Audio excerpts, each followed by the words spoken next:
Good morning to everybody. The microphone's working. I'm Judith Herbertson. I'm the head of girls' education at the Foreign, Commonwealth and Development Office from the UK, and I'm very honoured to have been asked to moderate, chair this panel this morning. And apologies to many of you who may think, well, why wasn't she in the plenary yesterday? We had our minister in town and he was doing a series of bilaterals, which meant I missed out.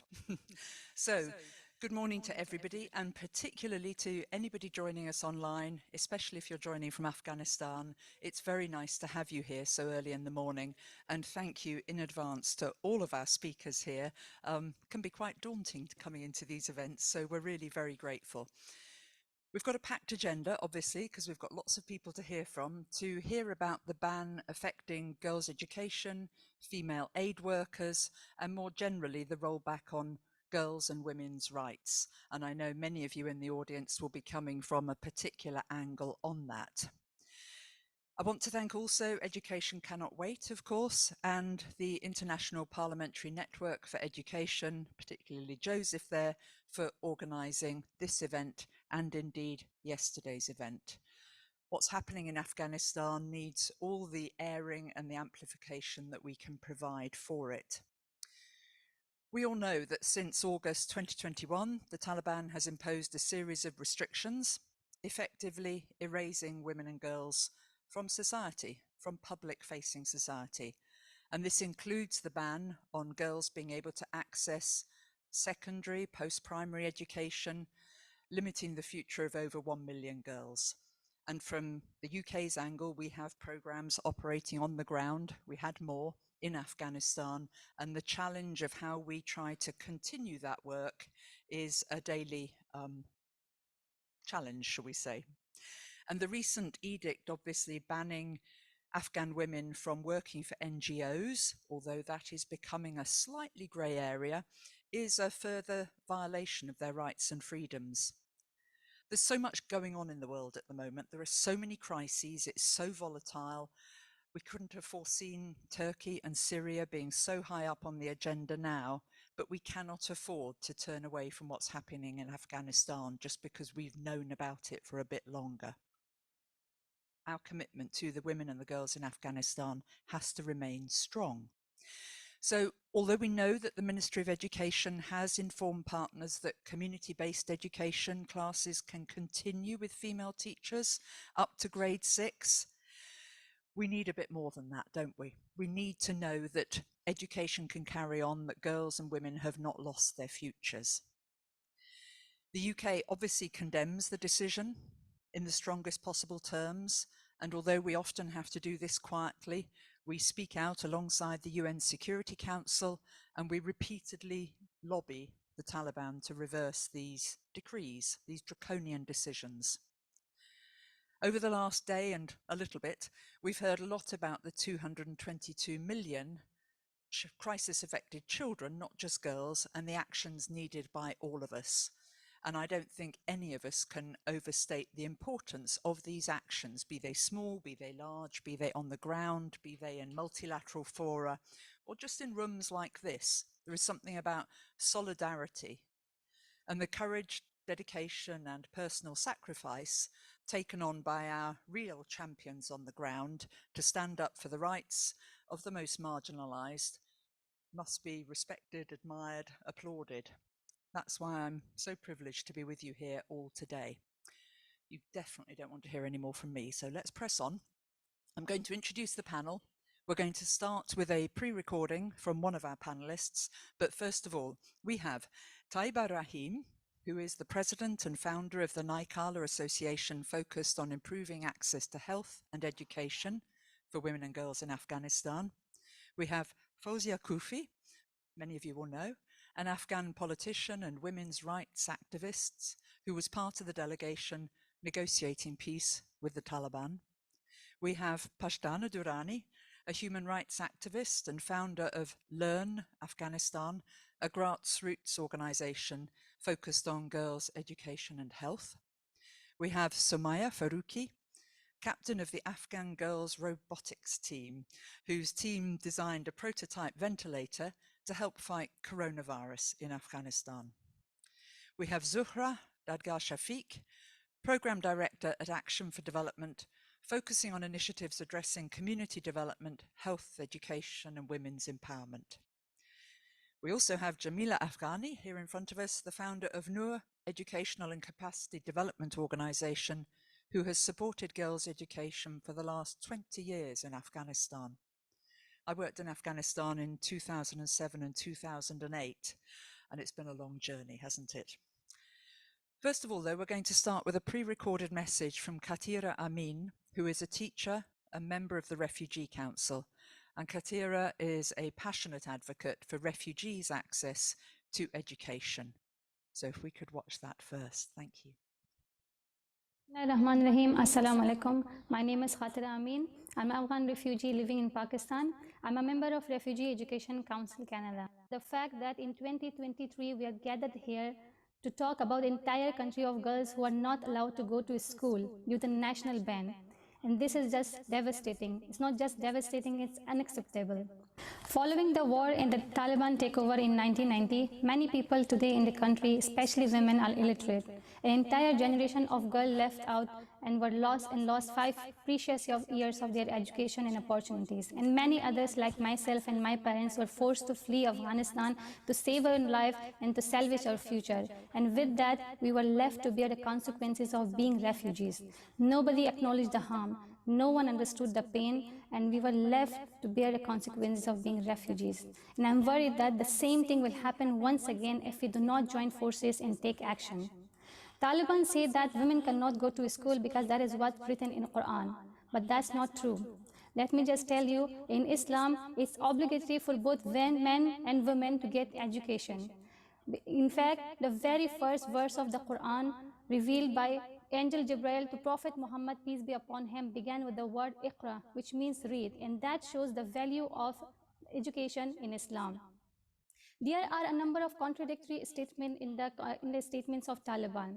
On one hand, they say women cannot go to school to become doctor. On other hand, women are not allowed to be treated by male doctors.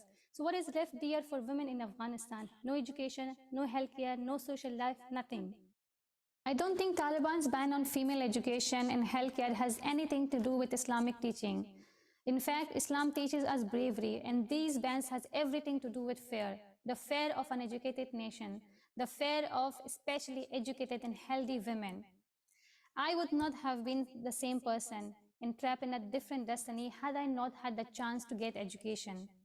And my life today is possible because my parents allowed me to get education. And this is the case for many Afghans I know whom I admire. We will not beg the world to reopen the Afghan schools for Afghan girls. And we shouldn't have to. Whatever we are seeing in Afghanistan is a collective failure, and fixing it is a collective responsibility. For past 20 years, international community has gotten involved in the region in the name of saving Afghan women. But here we are once again in the same position we have been 2 decades ago. We don't need to be saved. We need to be allowed to save ourselves. And I think education is that superpower that we can use to save ourselves.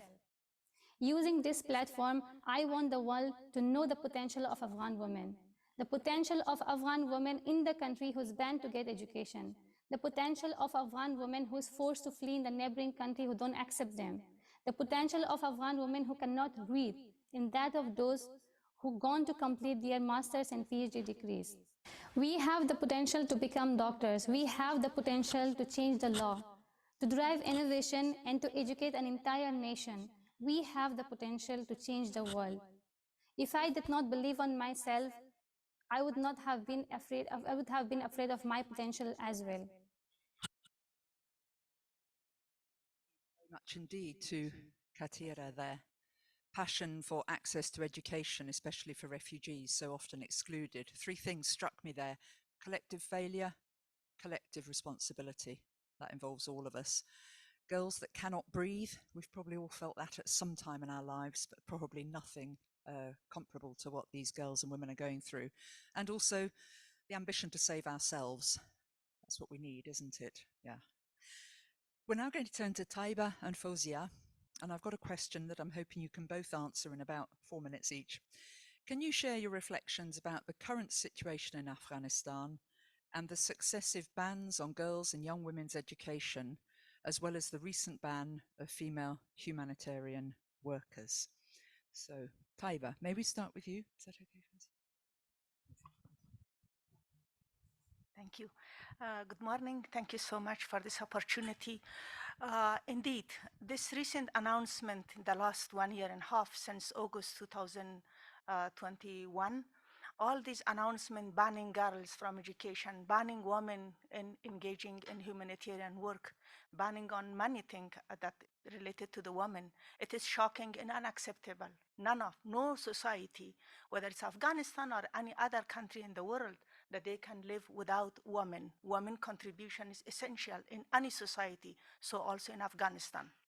But I don't have any choice. I'm the president of Association Naikala, that we are engaged in one of the most rural central Afghanistan, extremely geographically isolated. Politically, throughout history, there has been very excluded throughout history, and we're engaged there. This is my option that we continue. Today, over hundreds of teachers today, they are being the breadwinner and they are gaining salary through our activity. As you said rightly, that community-based education and pre-primary education were allowed, and this has to be preserved. This has to be protected. That's how we have to start, at least keep this one. And today, with all the documentation that we have to sign, I meet the Taliban at all levels. They don't like me, but my cause is bringing me to the table and to discuss with them, to obtain the documentation and agreement that we have to sign with them. At Kabul level, at Minister of Education, I knock the door. They don't like me, but in the end, they accept me because my cause is extremely important. At provincial level, all those provinces that were active, I'm meeting at all of them. In the end, I'm obtaining the document. That's the moment that actually I strongly believe that we Afghan have no choice. We have to build our country. Has to change, has to come from inside. This is my contribution.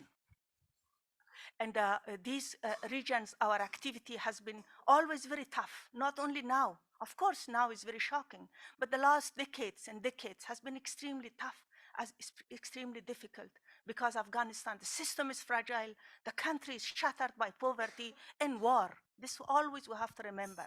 So this is something that I don't see any other option, just to remain engaged. Allow me to conclude with one story. Sitayesh and Roya, there's two little sisters of age 7 and 8. They are two sisters. 3 times a week, they are half a week. Both of them agreed with their extreme poverty, agreed with their parent to bring taking care of the sheep in the mountain, in 3 days come to the school. Sitayesh and Roya is the example of inspiring all of us today. They cannot wait. Sitayesh and her sister cannot wait. I cannot wait to provide education for those children, and the world cannot wait to support in today in this crucial moment that needed more than ever. Thank you very much.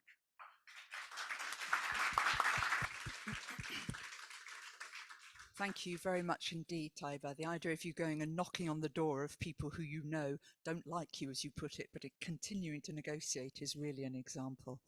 Fauzia. Thank you. Good morning, everyone. I'm not sure what is it that you haven't heard that you want to hear, because basically we keep talking about this and you keep hearing about it, right? So when you say that the issue is old, probably old in a way that you have been hearing it, but new in a way that after 20 years, we are facing the same scenario that we have been facing, and we took it so much for granted that this is not going to be repeated, but it is unfortunately repeated. I would like to talk about accountability, because I think this is not the first time that people of Afghanistan, and particularly the women, are facing such a, severe human rights crisis. It has happened throughout, even in the last 20 years, but the difference was that there was some level of protection mechanism. And it was happening before that, during war, as stated, but there is no accountability. And I think that's why people see this as the culture of impunity paved the way for people to look at women as an easy object and be vulnerable to exploit their rights and use them not only as tools of war, but also as a collateral damage, and as a collateral damage during war, after that, during their negotiation, for their political gains. And that's exactly what's happening. I think the difference between Taliban groups have made women further victim because they see that as an easy soft power to pressurize. And therefore, I think we have to really create some level of accountability mechanism. Now, I'm not talking about the 35 edicts that Taliban issued in the last 1 year or so, 2 each month. So can you imagine if they really issued 2 edict or decree to improve the economy or the social status of life or deliver services, how would the country look like? But instead, they have been issuing 2 edicts to minimize women's rights in the last 1.5 years, 2 each month. Can you imagine the level of this, desperate need they have to suppress women's rights? So the last 2, 21st December and 24th December, was about banning women from university and banning women from work. Now, obviously, women in Afghanistan have been banned from work from the time the Taliban came, except passport department, health, and ID distribution department. But the recent one created a lot of noise because this was directly impacting your own service delivery, your own presence on the ground. That's why you got to know. But otherwise, women were deprived before that as well.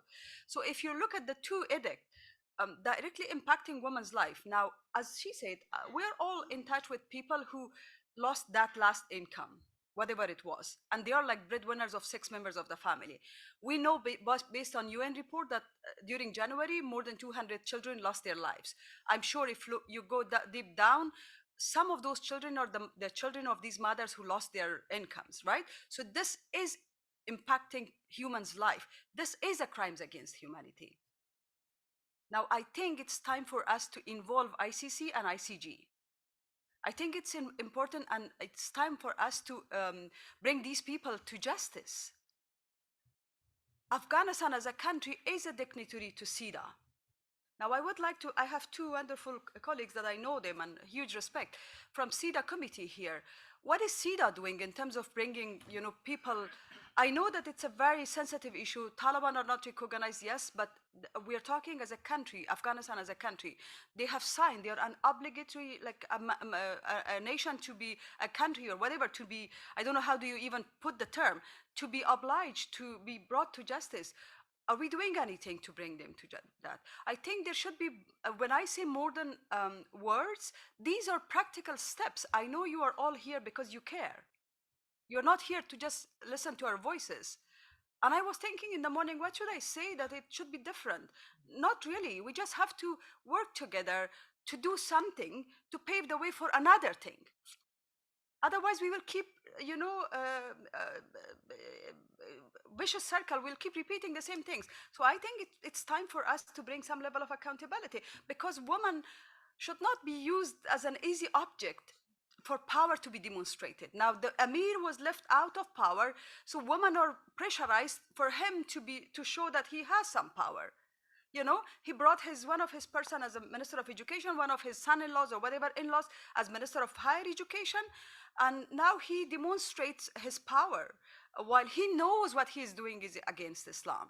He knows what he's doing is against the national interest of Afghanistan, because only $3.15 billion deficit to our economy because of the fact that women don't work in a situation where the country is in dire situation of economic needs. So he needs to be accountable for that. Thank you.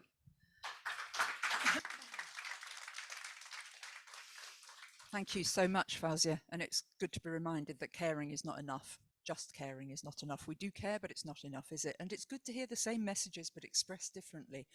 And accountability, we can possibly start building it from now. We may not be able to achieve it now, but it's often about starting to build, isn't it? A stepwise approach to it. Thank you very much. We're now going to move on to Pashtana and Sumaya. And the question, but if you want to talk about other things, that's also fine, is it's more critical than ever for Afghan girls to still be able to identify with role models in the current context. Could you speak about your experience as one of those role models, as one of those agents of change for the millions of girls, not just in Afghanistan, but across the world? Pashtana, may I come to you first? Thank you so much. I mean, it's always like whenever I go on panels like these, I'm always asked what is happening in Afghanistan. Nobody asks me what inspired me to be in this space in the first place. So today, Fawzia Jan and Taiba did a very good job in explaining to you what is happening in Afghanistan. But let me tell you a small story. I'm 25 years old. I grew up in an Afghanistan where we looked up to Fawzia, we looked up to Jamila, we looked up to Shukriya Barekzai, and if you go and stalk me on Facebook, you'll see that I have profile pictures of these women from 2012 and 13 when I was in high school. Why am I telling you this? I'm telling you this that these were the women that I looked up to.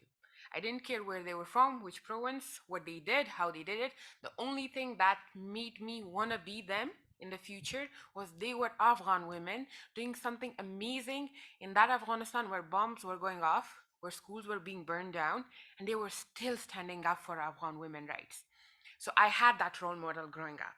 And I wanted to be them so badly. I wanted to be Shabana Basij Rasik, who runs a school. I wanted to be Firishta Farouk.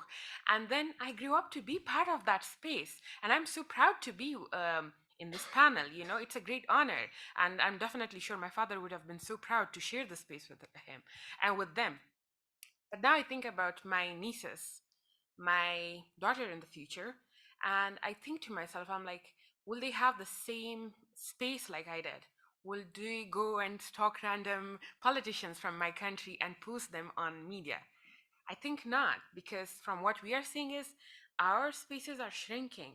I don't have any role models who are coming in as Afghan leaders who are being accepted, who are being recognized, who are being welcomed in their own communities. Instead, they are being hunted down. Instead, they are interrogated. Instead, they are not allowed. You saw Khatri Amin. She is the next leader, you know, but she's not allowed a visa. She's not here. There are people who have been suffering and who have become refugees, people with great grace. So for me, they're amazing role models. And you can, like, you know, you go to every community in Afghanistan, you have a village women leader. And I remember meeting one village women leader in Charasyab, and her name was Irana Bibi. And she was the strong woman who wanted her granddaughters to study. She never went to school. It was all war back in the day, but she wanted her granddaughters to study. And she told me, she's like, come to my house, I'm going to give you a room. You can just teach here, you know? So for me, that is a role model.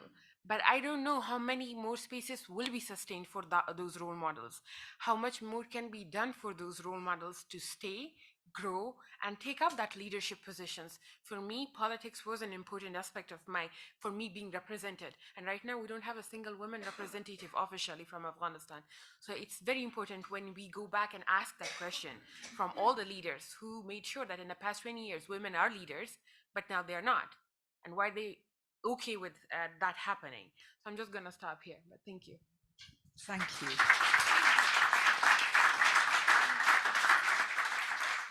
We all need role models, don't we? We need inspiration in our lives, and it's very interesting the way Definitely. you looked back. And then Yes.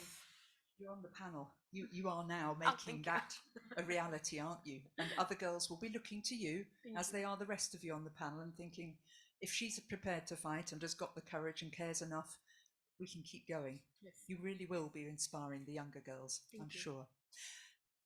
Somaya, over to you. So, for me, as a girl growing up in Afghanistan, I was always amazed by the science and technology. Despite all the challenges that women and girls are facing inside Afghanistan, I was lucky enough to join the robotics team in Afghanistan when I was 14 years old. In this team, we participated in international competitions. We received many international awards. We built many robots to help our people in Afghanistan, like a ventilator, a UVC robot, a spray robot, or a wheat robot, a mine detector, a drone, and many, many more. In this team, I learned many skills like coding, like engineering, and team working. As I get older in Afghanistan, I saw that I'm not the same with my brother. The society has different perspective of me and my brother. And then the exact time that I realized this issue was when in my school I told to my classmate in 2017 that I joined to the robotics team. Come on, you can also join to this team. It's fun. We build robots, we program robots.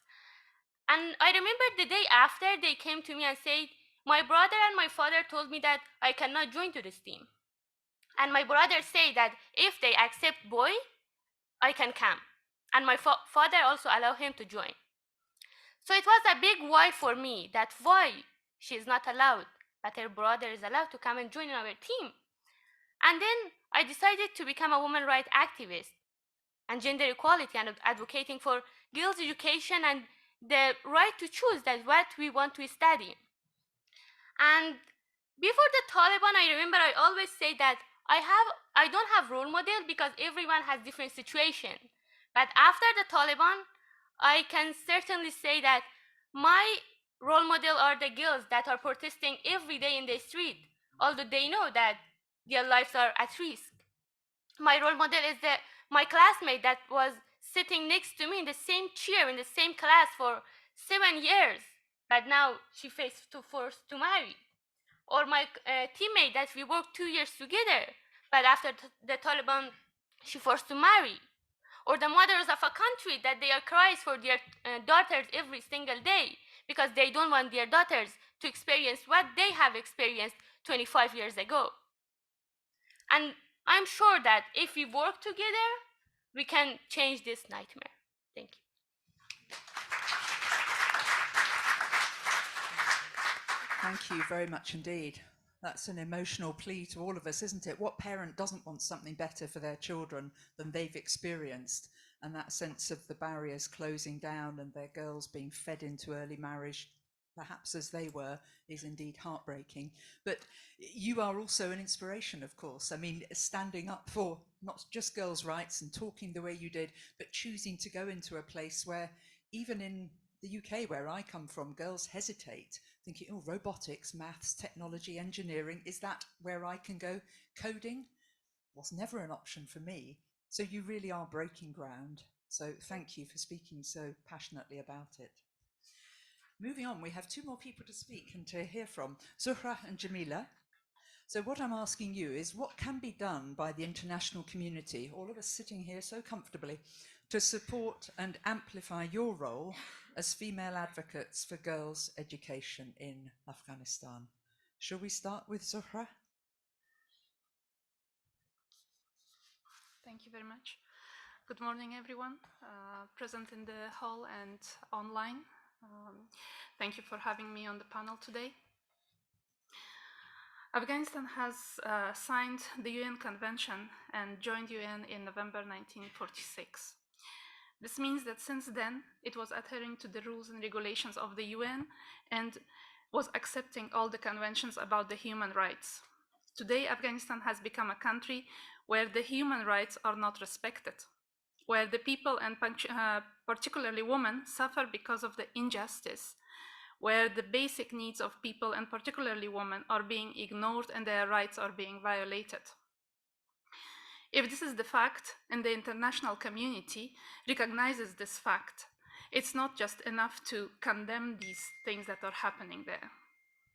Yesterday, we heard that millions of dollars will be pledged in education globally, and there were proud donors who were already naming the recipient countries. They even could name the percentage that they would be giving to XYZ country. Even though the global donors realize the need of supporting SDGs, where education is one of them, in Afghanistan, and UNHCR reports show that the highest needs are in Afghanistan, more than any other country at the moment. Yesterday, I did not hear from any donor to name a relatively small percentage of their funds to go directly for Afghanistan. Today, Afghanistan is ruled by the de facto authorities, and many donors do not invest in Afghanistan anymore. They don't want to spend their money in Afghanistan because of the sanctions. The banks do not transfer money into the country. The transparency is always an issue that needs to be considered. Furthermore, we are waiting for Taliban to change their mind and allow secondary education.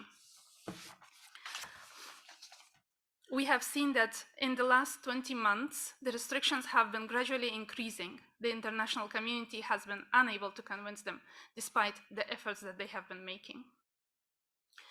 The international community needs to continue putting pressure on Taliban, and perhaps on the systems that control them. Meanwhile, the women who continue fighting fearlessly for their rights within the country, and they can face consequences. We have seen this happening. But there are groups of women and women rights activists, female advocates for education outside the country that could be promoted further. They can be given opportunities to close the gaps and support their fellows on the ground. These female advocates can keep the candle of hope alive and help the women and girls to see the light at the end of the tunnel. These female advocates could come together in a form of coalition and fight back the meaningless bans that set back Afghanistan to the dark ages. If this coalition is not established, the voices of Afghanistani women are suppressed. Taliban will see no opposition towards what they do. They will not fear for their deeds. So we have to work together to have a progress towards the objectives that we set. We, the women of Afghanistan, will do our share and promote the education and keep the hope alive. But we need the support from international community as well. There are 3 areas that the international community can support us. 1, provision of financial support to the local organizations and NGOs that are working to promote girls' education in Afghanistan. This support can help these organizations to expand their programs and reach out to more girls through very specific mechanisms. Secondly, holding advocacy and awareness campaigns to highlight the importance of girls' education in Afghanistan. These campaigns can involve media outreach, social media campaigns, and other efforts to raise public awareness and generate support for the cause, particularly moving through Islamic countries and globally known Islamic scholars. And thirdly, provide resources such as digital learning material, easy textbooks, online learning program and platforms, and other resources that can help improve the quality and access to education for girls in Afghanistan. Thank you. Thank you very much. And you're right to challenge us, aren't you? I mean, what I said at the beginning, there are multiple crises in the world, and I think people choose carefully which one they name, but we can't just move on. We can't let the beam move on to the latest crisis and have our politicians and funders stand up and say, that's what we're now doing. We need to continue with our solidarity. So the 3 reminders about money going to NGOs, campaigns and advocacy, and digital learning, which we should have got better about during the pandemic. We have lessons. We know what can work. Thank you for reminding us. On to our final speaker, therefore, Jamila. Thank you very much. I think most of the point I wanted to share already Zahra John has shared with you. Whatever is coming in my mind, I think I was in grade 5 or 6, I learned a theory or maybe a lesson. It was saying that every action has reaction in opposite direction.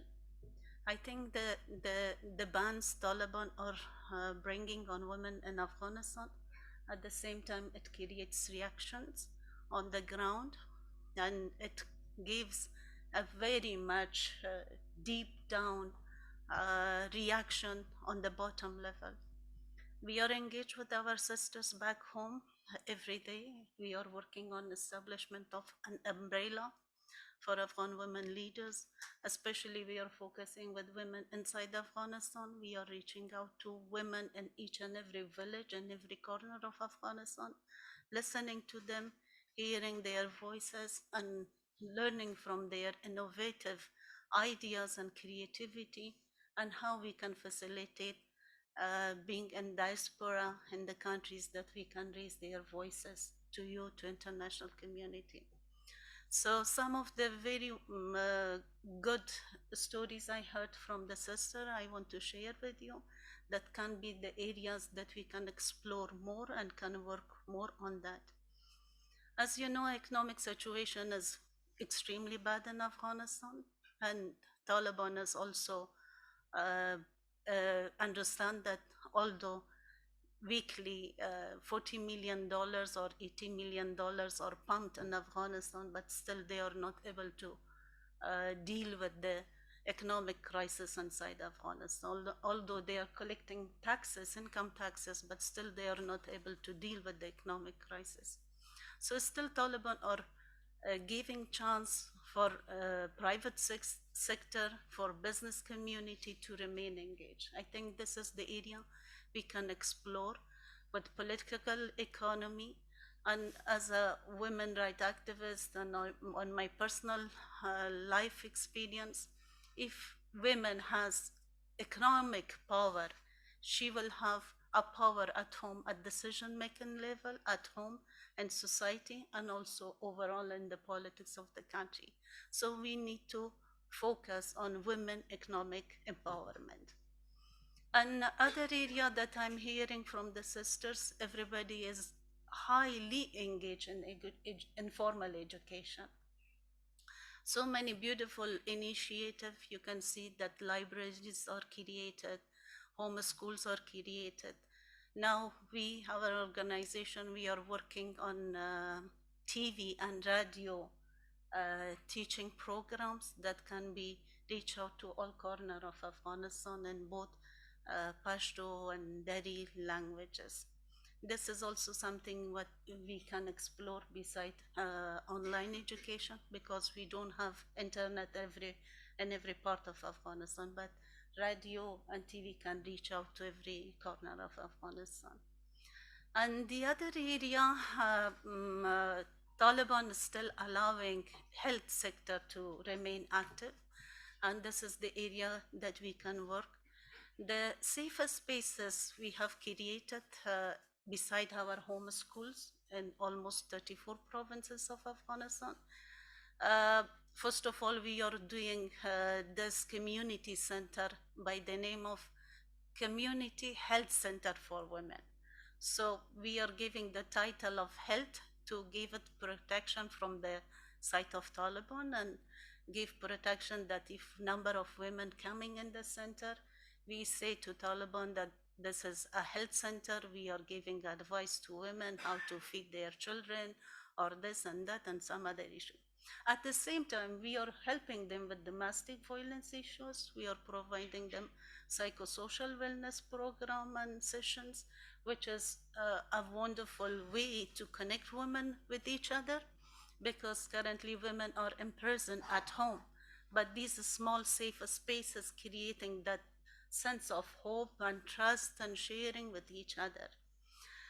And the final suggestion for international community, we need to do joint advocacy very strongly. This is global problem. Afghanistan cannot be pushed back behind the scene, as my other colleagues mentioned. Afghanistan is a reality, an everyday reality of 20 million Afghan girls and women, that they every day suffering, and we cannot ignore that. We have to stand in solidarity, not in only words, but also in actions. I think we also can pressurize OIC countries because Taliban are hiding themselves behind two bars. One is Islamic Sharia and the other is Afghan culture. But their argument to Islamic Sharia is almost failed. What Taliban says, international community stand against them, OIC stand against them, many Islamic countries. So now they are weak. Now they are only working with culture, Afghan culture. But to deal with Afghan culture, we really need to work from inside, from bottom, and also we need support from top to bottom approach as well, to make something positive and deep grounded in Afghanistan. Thank you very much. Thank you so much. I think that point you made first about reaching out to every woman, every girl in every village so they know there are people advocating for them is such an important one. They're not interested in me reaching out to them, they're interested in you reaching out to them and knowing that there are women who are further ahead in their lives and standing in solidarity with them. And we expect our leaders to support all our citizens, don't we, to build a country that is economically viable, that's safe, that's prosperous, that regards its culture. And leaders that don't do that, we all have questions about, don't we? What a model panel we've had. We've finished almost on time. I'm going to make some wrapping up comments, but thank you so much. Some panels are a disaster, aren't they? They go on and on and on, and you're thinking, when are they going to stop? And some of you said, well, I don't know what I can say that's new, but I've heard a lot that was new this morning. We have to care, and it's not enough to care. We've got to move words into actions. And yes, this has been going on for some time. You've all taken the choice to come to this session. Many of you will have been in the session yesterday. I'm asking myself, when I walk out of that door, what am I going to do that will respond to some of the demands, the challenges that have been made by our friends and colleagues here? They are the ones with the courage. We know this is dangerous. Yeah, sitting in this room is very different from working on the ground in Balkh or Wardak or wherever in Afghanistan, Badakhshan even.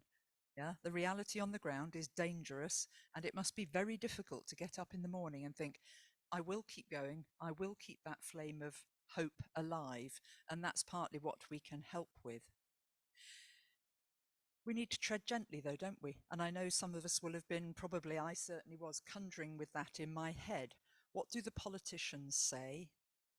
What is the long-term political negotiation that we need to do in order to work with, as you've said, Islamic scholars, Islamic governments, those in surrounding states who can actually have more influence over the de facto leadership that is currently in Afghanistan?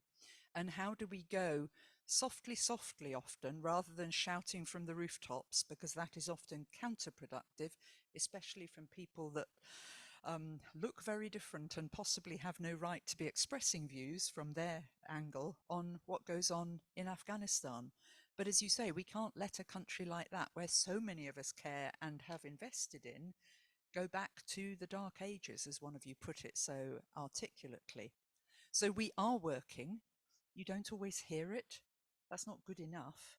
But we do need to keep layering on this advocacy and finding agents of change, finding people that will get in behind the scenes and try and influence. A country that goes forward with just men is not a country worth living in, and a culture that excludes women in the way they are being excluded at the moment is unacceptable. We know that.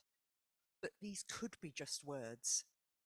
So it's so difficult, isn't it? Because Afghan girls and women need us now. So do the men, so do the fathers. I mean, in one recent survey, the support for girls' education is radically different from when I was there in 0708. Nothing to do with me. I'm not claiming any kind of stake in that. But the needle has shifted, and parents want different things for their girls. They don't just want it for their boys. But the stories you've told are very moving about where boys are told they can join a robotics team and girls can't. That's very hard when you're young and you're looking at the framing of the world and thinking, where is my place in it? And when will history change? Each day must seem like, a year for some of us. So thank you very much indeed for sharing what you've told us this morning. There is a grey area in there which we all need to navigate. We can't stand on our human rights principles and say we're not going to do anything for Afghanistan until women are given a full place in society. I don't think. It's not acceptable, because we cannot move forward if we stand on the side of very high principles but fail to be pragmatic and operate on the ground. So those messages we will try to take back to those that can influence. Did you want to add something, Jamila? Please do. Yeah, it will be very not good to say, but if international community look to the bands of Taliban and sustain themselves away, it means they are supporting Taliban, not women of Afghanistan. Just I wanted to say this. And on that point, we will end. Thank you very much indeed, ladies.